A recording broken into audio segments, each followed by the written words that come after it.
सोहळा आनंदाचा गजर विठुरायाचा 52वा अखंड हरिनाम सप्ताह भवानी बिजलगाव तालुका कमालनगर जिल्हा बिदर।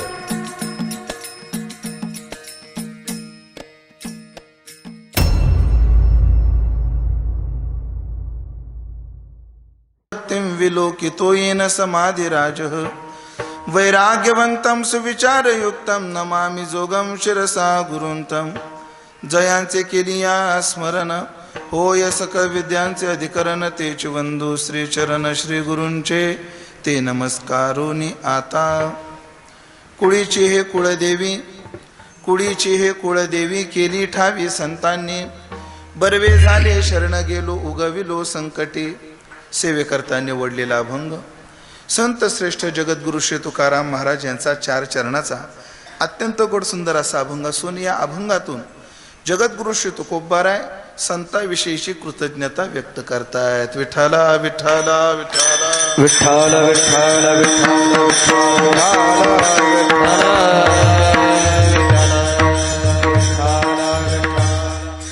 परम पावन आदिशक्तीच्या पावन दरबारात उपस्थित सर्व भाविक सज्जन वैष्णव गुणीजन वारकरी महाराज मंडळी यांच्या गोड अशा उपस्थितीमध्ये आपल्या या क्षेत्र भवानी बिजलगाव या गावात नवरात्रीच्या उत्सवाचा औचित्य साधून साजरा होत असणारा हा भक्ती उत्सव याही वर्षी मोठ्या आनंदात मोठ्या उत्साहात वातावरण नसताना सुद्धा तेवढ्या जोमानं आपण साजरा करता आहात। आणि या उत्सवातील ही आजची सेवा माझ्या वाट्याला आलेली आहे। खरं तर नियोजित सेवा माझी कालची होती, पण माझ्या थोडी प्रवासाच्या काही कार्याच्या अडचणीनुसार आदरणीय मस्के महाराजांना विनंती केली, आमचे कृष्ण महाराज यांना विनंती केली आणि त्यांनी मला संधी दिली वेळ बदलून। प्रथमतः त्यांचे आभार मानतो।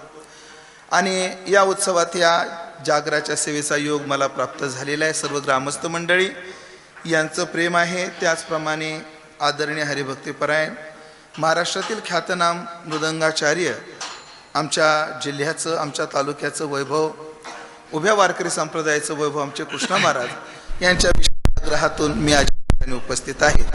आणि आई जगदंबेच्या दरबारातली सेवा आहे म्हणून त्या संबंधानं काहीसं चिंतन करावं म्हणून या अभंगाची निवड मी केलेली आहे। ही सेवा पूर्णत्वाकडे जात असताना किंवा सुरू होत असताना आज वारकरी संप्रदायातील फार दिग्गज मंडळी या ठिकाणी उपस्थित आहेत। त्यामध्ये माझे ज्येष्ठ गुरुबंधू हरिभक्तीपरायण भागवताचार्य शिवाजी महाराज बोकारे त्यांची परमपावन उपस्थिती आजच्या या कीर्तनात आहे। त्याचप्रमाणे गायनाच्या क्षेत्रामध्ये ज्यांचा नाव लौकिक फार आगळा आणि वेगळा आहे असे आमचे किशोर महाराज आदरणीय लकडे महाराज याही महानुभावांची उपस्थिती या ठिकाणी आहे। त्यांच्या सर्वांच्या सहकार्याने तुमच्या सहकार्याने या सेवेला आपण पूर्णत्वाकडे नेऊ। खरं तर लॉकडाऊन नंतरचं हे कीर्तन मला असं वाटत होतं की 10-5 लोक असतील, पण एवढे लोक पाहिल्यानंतर असं वाटतच नाही लॉकडाऊन आहे म्हणून अशाही काळामध्ये तुम्ही एवढ्या संख्येने जमा झालात, तुम्हाला द्यावे तेवढे धन्यवाद कमी आहेत। खरं तर गेले 8 महिन्यापासून डोक्याला फेटाच बांधलेला नाही, 8 महिन्यानंतर डोक्याला फेटा बांधला आणि इतक्या दिवसानंतर फेटा बांधल्यानंतर आज आनंदही आहे आणि एक दडपणही आहे। बघू आता जगदंबा जशी कृपा करेल त्याप्रमाणे आपल्याला पुढे जायचं आहे। खूप गोड अभंग आहे, तुकाराम महाराजांचा अभंग आहे। खरं तर आज मी अभंग घेणार होतो सत्वर पावगे मला भवानी आहे रोडगा वाहीन तुला, पण आपल्या फड पद्धतीच्या ज्या परंपरा आहेत त्याला गालबोट न लावता आणि त्या परंपरा आपण नाही जपायच्या आता का पाकिस्तानमध्ये लोक जपतील काय, ते आपणच जपल्या पाहिजे। ज्या त्या ठिकाणच्या ज्या फड पद्धती आहेत दादांनी धोंडोपंत दादांनी किती निष्ठेनं परंपरा चालवल्या, ज्या परंपरा आपल्या गावोगावी लावून दिल्या त्या आपण जपल्याच पाहिजे, वादच नाही। ठीक आहे, अन्य संतांच्या अभंग कीर्तनाला घ्यावे की न घ्यावे हा वाद जरी स्वतंत्र असला तरी धोंडोपंत दादा म्हणजे जगद्गुरु तुकोबारायच्या वचनाच्या दृष्टीने किती पक्के जगणारे होते हे मला पंढरपूर क्षेत्रात सर्व माहिती आहे। दादांच्या चरित्रातला एक प्रसंग तुम्हाला सांगून जाईन की तुकोबारायच्या वचनाबद्दल दादांचं जीवन कसं होतं। नाव घ्यायला काय हरकत नाही म्हणून नाव घेतो। दादा प्रदक्षिणा करत होते आणि काळ्या मारुतीपर्यंत परिक्रमा आली आणि गाडगे तुकडोजी महाराज पुढून आले। तुकडोजी महाराज आणि तुकडोजी महाराजांनी दादांचं दर्शन घेतलं। धोंडोपंत दादा अधिकारी होते, सर्वांना माहिती आहे. तर तुकडोजी महाराज, राष्ट्रसंत तुकडोजी महाराज हे आले आणि त्यांनी दादाचं दर्शन घेतलं. दादा नमस्कार करून वारकरी पद्धतीने जे बोलायचं ते बोलले. तुकडोजी महाराज त्यांच्या रस्त्याने गेले आणि दादा परत मागं फिरले चंद्रभागेकडे. सोबतची मंडळी म्हणले, दादा परिक्रमा आपल्याला पूर्ण करायची आणि तुम्ही मागं का फिरले? नाही म्हणले, आधी आपल्याला आंघोळ करावी लागेल मग परिक्रमा करावी लागेल. म्हणे का?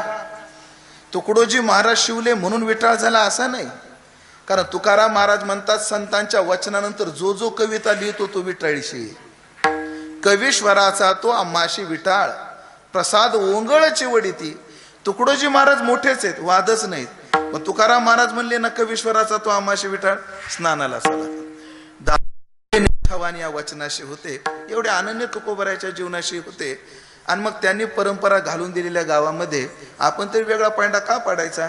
म्हणून तुकाराम महाराजांचाच एक अभंग आपण आज चिंतनात त्या परंपरेला अनुसरून निवडलेला आहे. काय हरकत नाही, आपल्याला त्याही अभंगावर घेतलं तर तोही अभंग घेतला असता तर मी देवाबद्दलच बोललो असतो. आणि या अभंगावर मी कशाबद्दल बोलणार आहे? देवाबद्दलच बोलणार आहे. काही अडचण नाही. कुळीची हे कुळदेवी केली ठावी संतांनी, तुकाराम महाराजांचा अभंग आहे. खरं तर वारकरी संप्रदाय हा निष्ठावानाचा संप्रदाय आहे. मला वाटतं परवा दिवशी आपण चिंतन ऐकलेले आहे. वारकरी संप्रदाय काय आहे? निष्ठावान आहे. तुकाराम महाराजांच्या वचनात जर सांगायचं ठरलं तर तुकाराम महाराज म्हणतात, पतिव्रते जैसा भ्रतार प्रमाण आम्हा नारायण तैशा परी. आम्हा नारायण तैशा परी, कैशा परी? जैसा पतिव्रते भ्रतार प्रमाण तैशा परी. पतिव्रतेचे हृदय जैसे पती वाचूनी न स्पर्शे, जिच्या हृदयाला पतीशिवाय दुसऱ्या पुरुषाचा स्पर्श सुद्धा होत नाही तिला पतिव्रता म्हणतात. आणि त्या पतिव्रतेला जेवढा प्रमाण तिचा नवरा असतो तेवढा प्रमाण आम्हाला नारायण आहे. दुसरा दृष्टांत दिला तुकोबरायांनी, सर्व भावे लोभ्या आवडे हे धन आम्हा नारायण तैशा परी. लोभ्याला जेवढं धन आवडतं, लोभ्याला किती धन आवडतं? तुकाराम महाराजांचे जर दोन वचनं जर सांगायचे ठरले तर लोभ्याला एवढं धन आवडतं. तुकाराम महाराज म्हणतात, मग अनेक दुसरे लोभ्या नावडती पोरे. पैशा पुढे त्याला पोटचा पोरगा सुद्धा आवडत नाही म्हणे. तुकाराम महाराजांनी तर एवढा कहर सांगितला एका ठिकाणी या लोभ्याचा. तुकाराम महाराज म्हणतात, एका कृपणाला म्हणजे कंजूस माणसाला इतकी मुलं झाली, 4-5 मुलं झाली. तो एका दिवशी देवाकडे गेला, आई जगदंबेच्या दरबारात. उजू किती होती पोरे, मरता तरी म्हणे बरे. म्हणे एवढी पोरं झाली, एवढ्याची लग्न कधी करायची? ह्याच्यातले 2-4 मेले तर बरं होईल म्हणे. म्हणून देवा नवस करी. हा लोभी पैशाचा लोभ किती याला की तो देवाला नवस करतो, माझा पोरगा मरावा म्हणून. ह्याचं लग्न करायचा खर्च कुठं करत बसू? उजू किती होती पोरे, मरता तरी म्हणे बरे, म्हणून देवा नवस करी. तुकाराम महाराज म्हणतात, एवढा कृपण, एवढा चिकट असतो, एवढं डोक्यात पैसा असतो, मग देवाना नवस केल्यानंतर नैवेद्य मंदिरात नाही नेत, दावी घरी होणी बोने, घरूनच नैवेद्य दाखवतो. का? मंदिरात नेला तर पुजारी एखादा नैवेद्य खाईल म्हणून. इतका कंजूस. एवढं त्याचं धनावर प्रेम, एवढं धनावर ज्या लोभ्याचं प्रेम, तेवढं आमचं नारायणावर प्रेम. जेवढं पतिव्रतेला पतीवर प्रेम, त्याचप्रमाणे आमचं नारायणावर प्रेम. एवढा एकनिष्ठ असणारा वारकरी संप्रदाय, एकनिष्ठ संप्रदाय. मग एकनिष्ठ संप्रदाय देवीचे अभंग कसे काय म्हणतो? देवीची उपासना का करतो? गणपतीची उपासना का करतो? शिवरात्रीला शिवरात्रीचे कीर्तन का करतात? हे का केले जातात? आमचे नाथ महाराज खंडोबाची मल्हारीची वारी, माझ्या मल्हारीची वारी म्हणतात. कसं काय? ही संगती काय?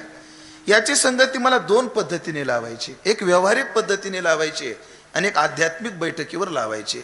व्यावहारिक पद्धत अशी आहे, एकदम सोपी पद्धत आहे व्यावहारिक. व्यावहारिक पद्धत काय आहे? कल्पना करा, तुमच्या गावातील एखाद्या प्रतिष्ठित घरची सुसंस्कारी मुलगी आली, सुसंस्कारी मुलगी आली, लग्न होऊन आली. मला एक सांगा, मला तुमच्याशी थोडेसे प्रश्न विचारायचे तुम्हाला, की जेव्हा ती सुसंस्कारी मुलगी जेव्हा नांदायला येते तेव्हा ती फक्त नवऱ्याचेच कपडे धुते का सासऱ्याचे धुते? का नवऱ्याला धुवायला होते? सगळ्यांचे कपडे धुते. ती सासूचे कपडे म्हणजे ती नवऱ्याची पॅन्ट धुते, हा, सासऱ्याचं धोतर धुते, सासूची जीन पॅन्ट धुते का गाऊन म्हणू, जे काही सासू घालत असेल ते, म्हणजे ती सासूचे कपडे धुते. नवऱ्याचे कपडे धुते. मला वाटतं स्वयंपाकाला जेव्हा बसते तेव्हा फक्त नवऱ्यापुरता करते का सगळ्या घराचा करते? सगळ्या घराचा करते. थोडा वाक्य पुढचा शृंगारिक आहे, गैरअर्थ न करता ऐका. ती सेवा सगळ्याची करते, आदर सगळ्यांचा करते, सेवा सगळ्यांची करते, आदर सगळ्यांचा करते. रममान मात्र पतीशीच होते, रममान मात्र पतीशीच होते. तद्वत दादा, आपला वारकरी संप्रदाय हा संस्कारी असल्यामुळे सगळ्या देवांची सेवा करतो, सगळ्या देवांचा आदर करतो. रममान मात्र पांडुरंगाशी होतोय. ध्यानात वारकरी संप्रदायात सगळ्या देवांचा आदर आहे, आमच्याकडे सगळ्यांची सेवा आहे, पण रममान मात्र पांडुरंगाशी. एक संगती झाली. आता दुसरी एक संगती आहे. दुसरी संगती काय आहे? भागवतामध्ये 3 प्रकारचे भक्त सांगितले. प्राकृत भक्त, मध्यम भक्त, उत्तम भक्त. त्या उत्तम भक्ताचं लक्षण करत असताना असं केलेलं आहे.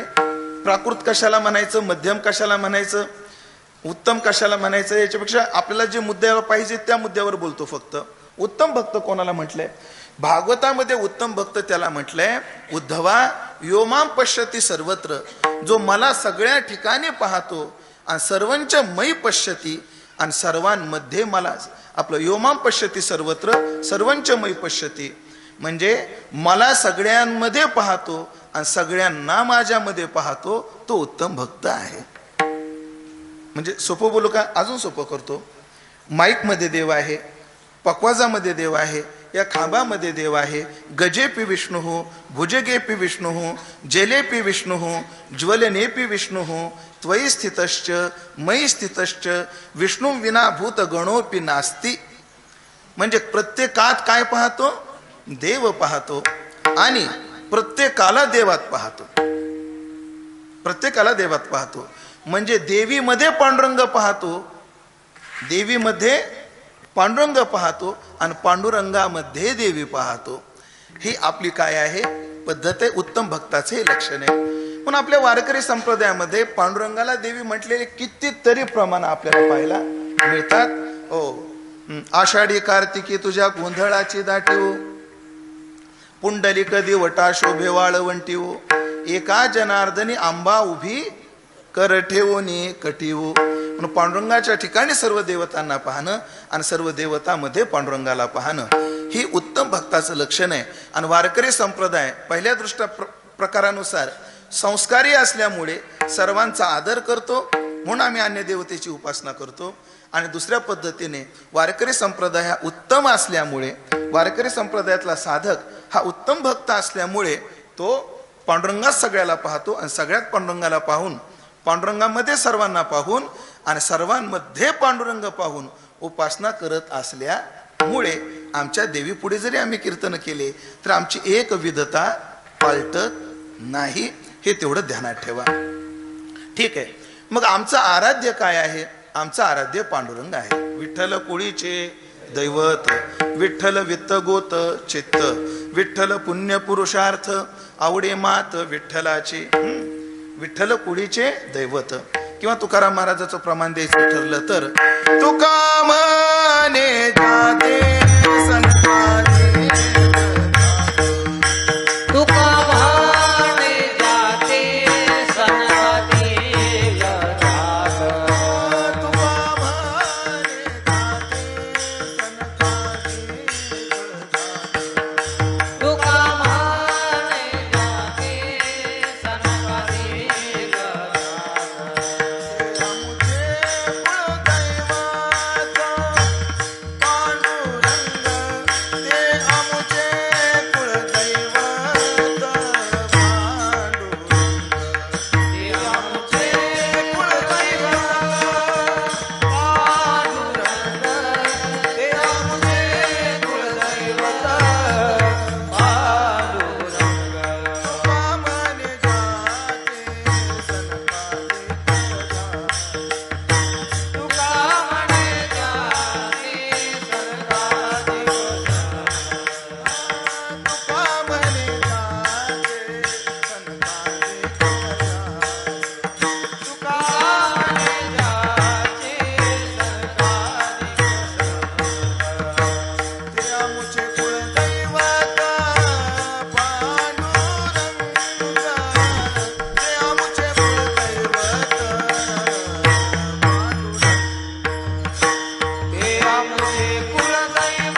ते कुळदैवत आमचं काय आहे?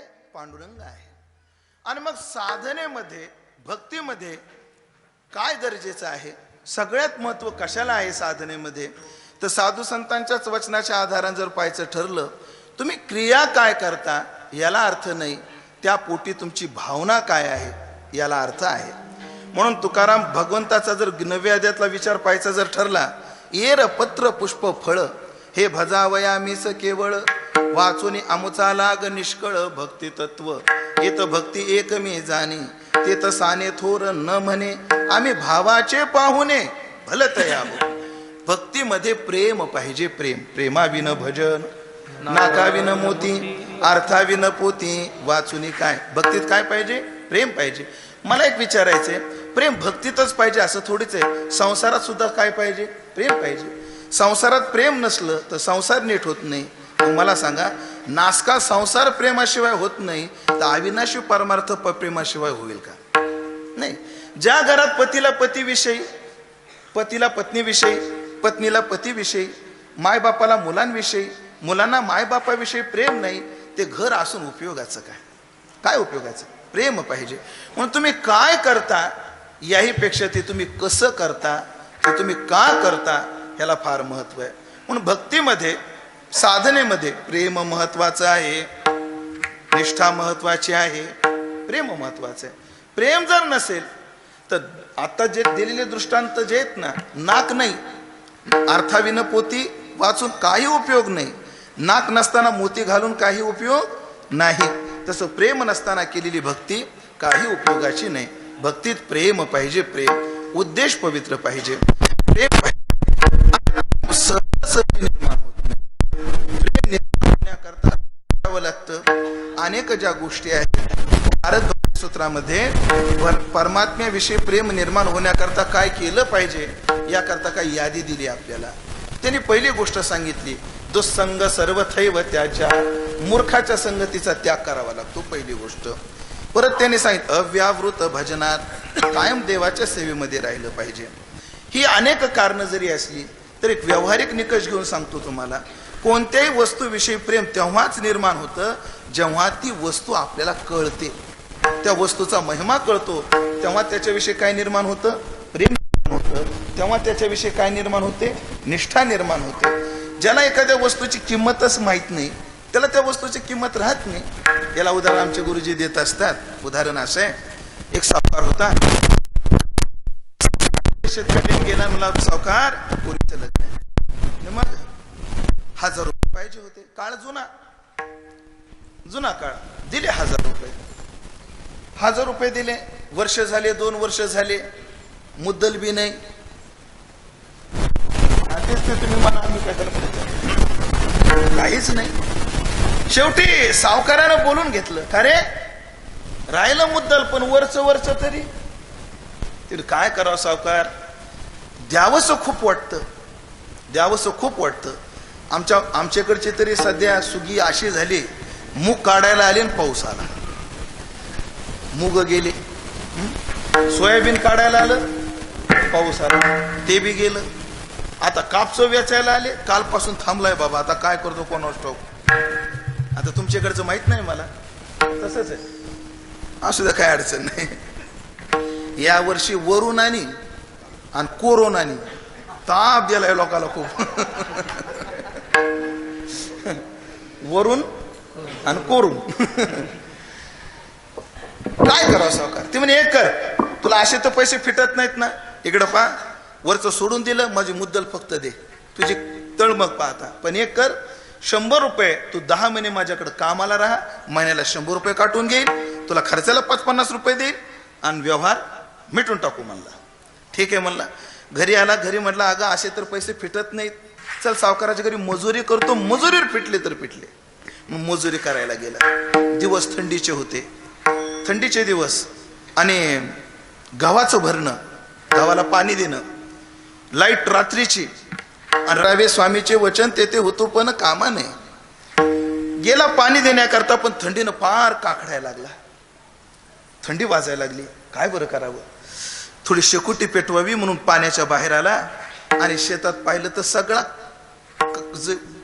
कचरा होता पेटवायचा. तो ओला झाला, सादळलेला होता. म्हणून रोड होता गावाच्या बाजूला, मोठा हायवे होता शेताच्या बाजूलाच. त्याला वाटलं चला त्या हायवेवर काही कोरडे कागद भेटतात का पाहू, ते पेटू, हात शेकू आणि पुढचं काम करू. मग गेला तर त्या हायवेवर त्याला एक पिशवी सापडली. आणि ती पिशवी काय होती माहितीये? एक मोठा सावकार उदगीरवरून लातूरला चालला होता. इकडे औरतला न्यायचा, कुठे न्यायचा सावकार सांगा फक्त. बरं औरतला नेऊ, आपल्या कुठेतरी येऊन घालायचं सावकार, तर काय करायचं. उदगीरवरून सावकार निघाला होता, औरतला निघाला होता आणि 2-2 हजार रुपयाच्या नोटाच्या बंडलाची पिशवी त्याची रस्त्यात पडली. तुम्ही म्हणाल कस काय पडली? कीर्तनात पडत असते, तुम्ही टेन्शन घेऊ नका. पिशवी सापडली. बरं हा जो व्यक्ती होता त्याने आयुष्यात कधी 2 हजाराची नोट पाहिली नाही.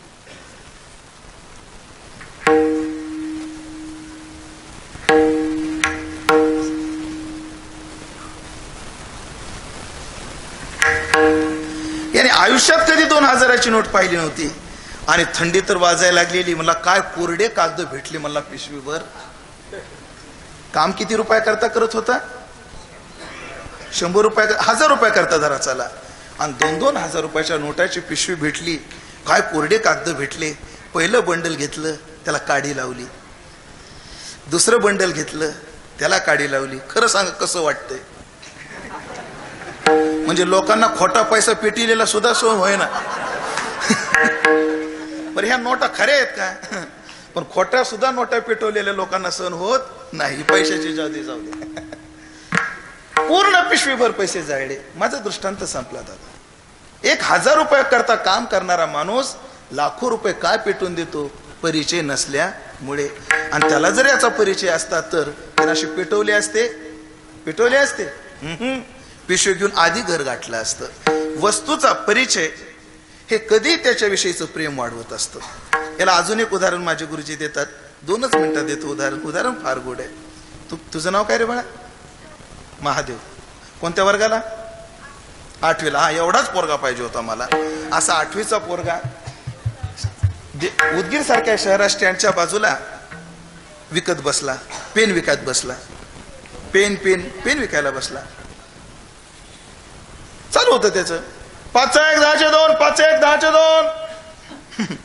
आता विकणारे काय, आपल्याकडे एक मनच आहे. बोलणाऱ्याच्या, तुमच्याकडे आंबाड्या, आमच्याकडे करडी म्हणतात.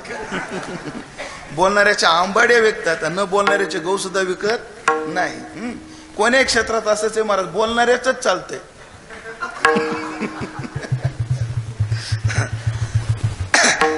कितीला रे पेन? म्हणजे सावकार साहेब 5 रुपयाला 1, 10चे 2. पण एक सावकार, गरीब लोकांना पाडून मागायचे आपल्याला लय घास. गरीब लोकांना 10चे 3 दे, नाही ना परवडत साहेब. बर पाडून लोक कुठं मागतात?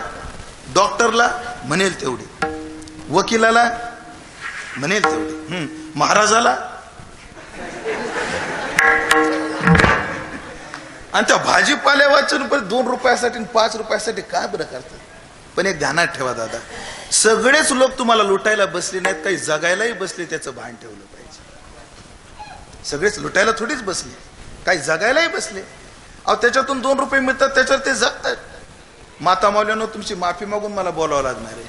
माणसाचं बरं, पण पाडून मागण्याच्या बाबतीत ह्या लय उरपाट्या काळजाच्या. लय कठीण. नाशिकला माझी आई माझ्यासोबत होती. म्हणजे महाराज आपण चटाया घेऊ. चटाया घ्यायला गेलो.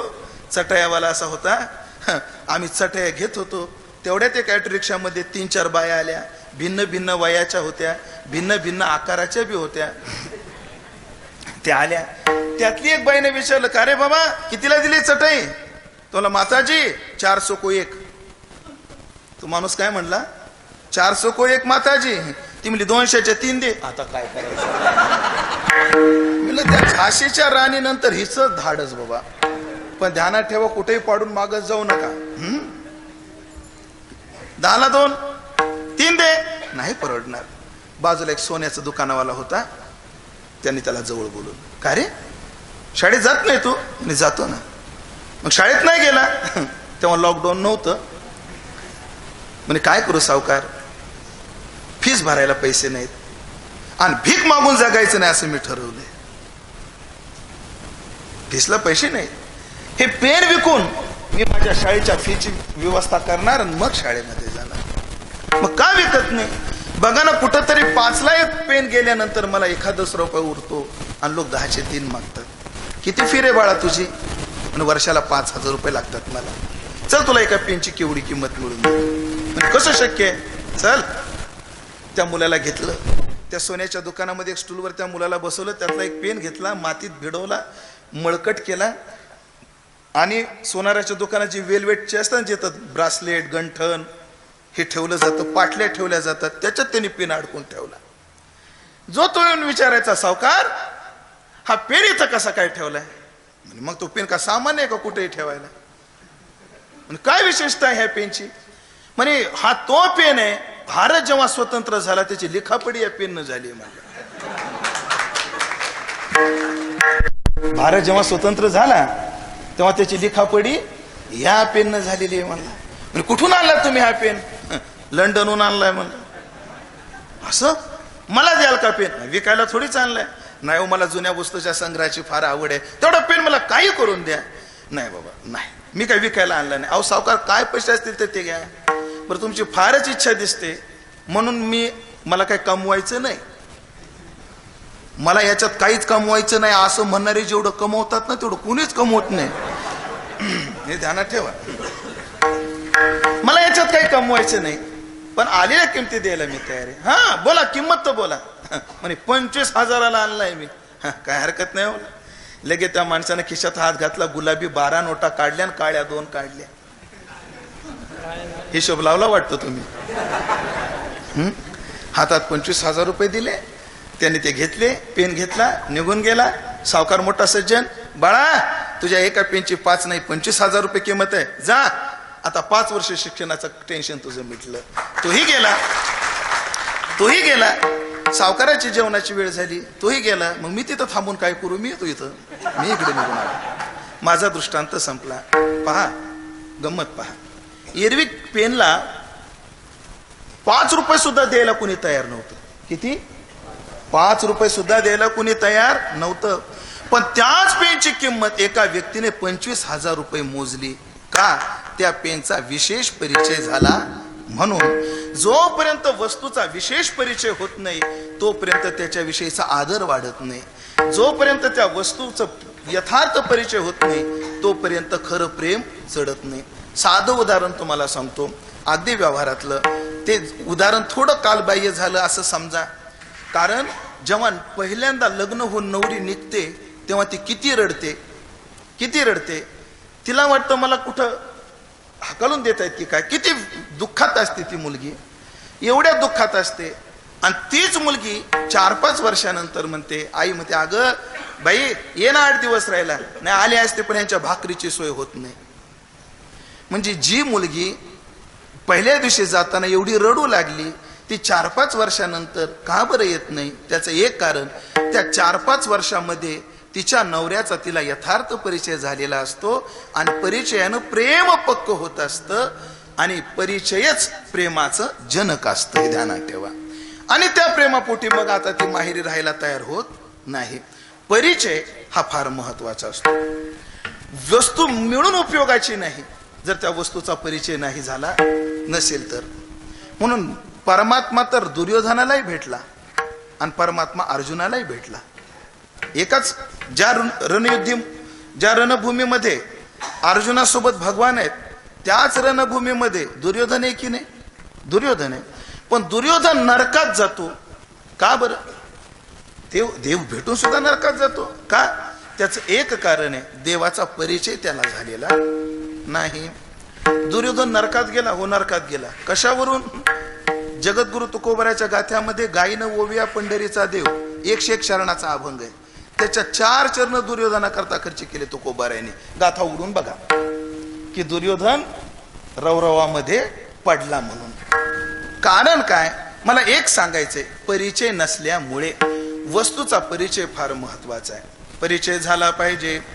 पण वस्तूचा परिचय कोण करून देऊ शकतो? ज्याला स्वतः परिचय आहे तोच करून देऊ शकतो. म्हणून परमार्थामध्ये साधना करत असताना कोणत्या गोष्टीचा परिचय पाहिजे? साधारणतः आपल्याकडे 3 गोष्टीच्या परिचयाचा विचार आहे. साधकाचा परिचय, साधनेचा परिचय आणि साध्याचा परिचय. गीतेचा 12वा अध्याय उघडा. गीतेच्या 12व्या अध्यायाला भक्ती योगो नाम असं नाव आहे. बरोबर. पहिला अध्याय अर्जुन विषाद योगो नाम आणि 12वा अध्याय काय आहे? भक्ती योगो नाम. त्याला भक्ती योग काय म्हणतात? कारण भक्तीचा योग जुळवणारे तिन्ही परिचय त्याच्यामध्ये आहे. तुम्हाला फक्त निर्देश करून देतो. फक्त साधकाचा परिचय आहे 12व्या अध्यायात, साधनेचा परिचय आहे 12व्या अध्यायात आणि साध्याचा सुद्धा परिचय आहे 12व्या अध्यायात. अद्वेष्टा सर्व भूताना मैत्र करुण एवच हा साधकाचा परिचय आहे. मयेव मन आदत्स्व मय बुद्धिम निवेशय निवशिष्यसी मयेव अत ऊर्ध्वम न संशय हा साधनेचा परिचय आहे. आणि यत्वक्षरम निर्देशम अव्यक्तम पर्युपासते हा साध्याचा परिचय आहे. म्हणजे सोपं बोलू का? साधक म्हणजे परमार्थ करणाऱ्याला स्वतःचा परिचय झाला पाहिजे. मला जी साधना करायची त्या साधनांचा परिचय झाला पाहिजे आणि मला ज्यांना मिळवायचे त्या साध्याचा परिचय झाला पाहिजे. साधं पहा, उदगीरला जायचं असेल तर कोणाला जायचं हे पहिलं कळालं पाहिजे, कशानं जायचं हे कळालं पाहिजे आणि कुठं जायचं हेही कळालं पाहिजे. यालाच म्हणायचं साधक परिचय, साधन परिचय, साध्याचा परिचय. आपण भाग्यवान आहोत दादा. आपण ज्ञानोबा तुकोबाचे पाईक आहोत, भाग्यवान आहोत.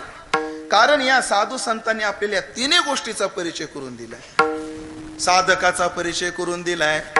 संकोचोने कार्य झाला कार्य झाला झाला शिला